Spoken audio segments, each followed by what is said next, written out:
All right, welcome back in, everybody. We are ready to cook up a healthy, life-changing recipe. It's not for me, although I guess I can eat it if I had salt. It's for your pet.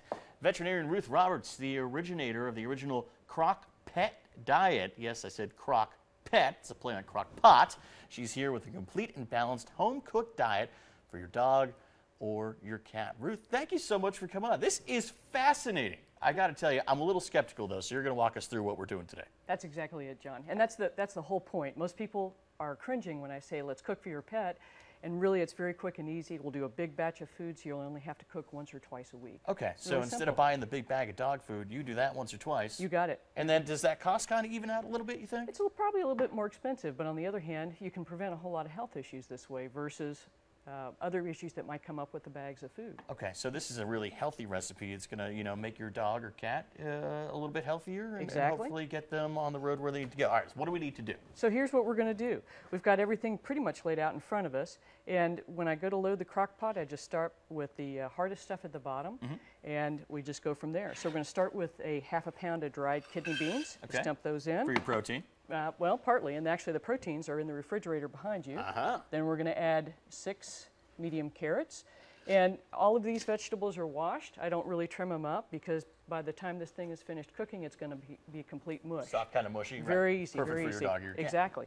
So we're going to throw this butternut squash in there. The whole squash? The whole squash. That. Make it super easy. Then you need to get in here, right? You got it. Okay. Yeah, I think we're gonna on go the and other grab side this. there. Yeah, we've got 3 types of meat there. Oh, now you're speaking my Yes, language. there we go. Now it's making everybody happy. So we've got some pork, everybody's favorite. Yeah. Just going to dump that right in there. And the next is some ground turkey. So when you say cook, you're just throwing a whole bunch of stuff in a crock pot and saying, You got it. forget it. I mean, that's the whole deal about crock pot cooking or slow cooker. I love it. You just throw it in there and you're done. Turn the sucker on, you're good to go. Now, I know you got a whole bunch of other stuff, and Right. vegetables and powders and things like that. All But sorts of good while we're stuff. putting that in the pot, Yes. tell me why this is healthier for your dog or your cat as opposed to the stuff you buy in the store. Part of this is based on the idea of traditional Chinese veterinary medicine. So we're going to help balance any pattern issues. So that's the kale going in, a little bit of bone meal. But the other part of it is based on functional medicine. So the idea there is that you can actually use food to change your health. And that's where a lot of the benefit comes in with crock pot cooking. So we can actually use whole, real foods. You know exactly the source that they came from. You don't have to worry about pet food recalls. Okay. And it's just much healthier and much safer as well. It's kind of what's going in your pet's Exactly, body. exactly. You know exactly where it's come from. You can do this very, very inexpensively if you're a smart shopper. So that's where Costco and other sort of chain stores are very helpful. Buy it in bulk. You only got to do it once or twice a week. Precisely. That was some coconut oil. For Coconut everyone oil, wandering home. turmeric, mustard, and then some bone meal and Okay. salt. And then the last thing we're going to put in is about 4 cups of water. There's some rice sitting there on the counter, and that goes in really the last hour of cooking. So we don't want to overcook it or have it scald.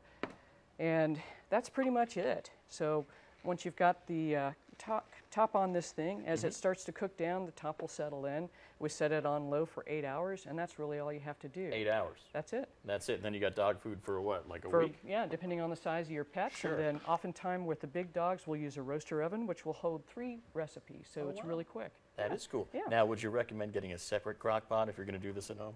Well, it just depends on your taste and how good of a cleanup artist you are. Well, Yes. I think I would prefer that, but we have a finished product. We do, and so this is what it looks like. That's what it's going to look like when it's it all cooks said down. and done, yes. And it's not very pretty.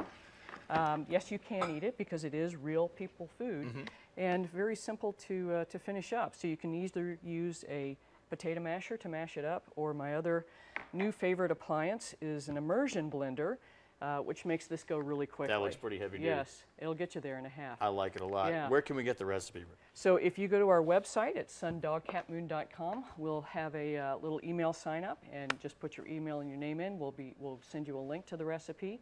And then if you go to Facebook today and like us, then we'll send you a link to the recipe as well. Sounds absolutely fascinating. You just saw all the information on your screen. We are going to cut over to Tessa right now while I fix Raphael up a big bowl of this dog food. Tessa.